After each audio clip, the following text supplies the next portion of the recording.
The hardest lesson that I've ever learned is silence.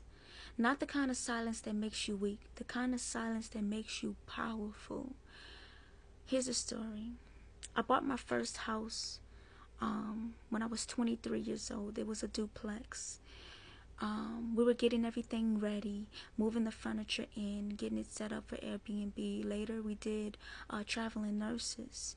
And in the middle of that, I was so excited. I wanted to tell somebody. I was just, excited. I'm buying my first house, just like anybody else. And one day at the U-Haul place, I met this older gentleman, and I was talking to him, and I was telling him about my house, how old I was, just telling him about everything that I was doing at the time. And he smiled at me, and he gave me a compliment, telling me that that's a great achievement.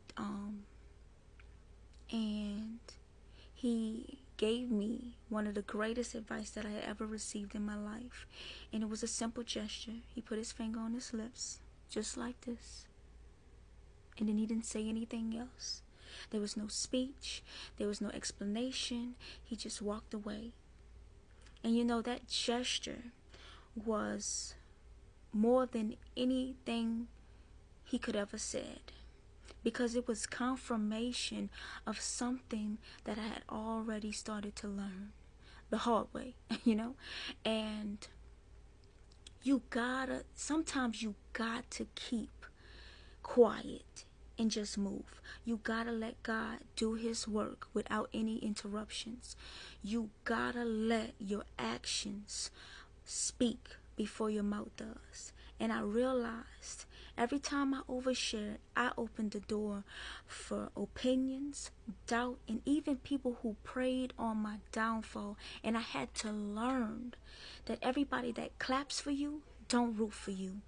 And in that silence, and the reason I chose that to be silent is because it was powerful.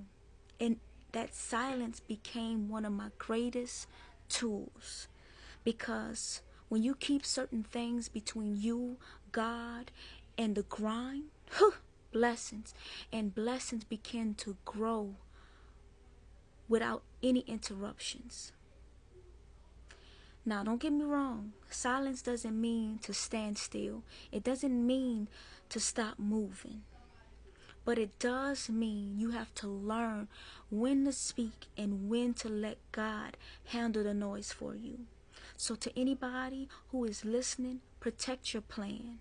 Move in silence. And when it is time to speak, let your results be louder than anything you could ever say. One of my biggest lessons that I've learned: sometimes the loudest power you'll ever have is your silence.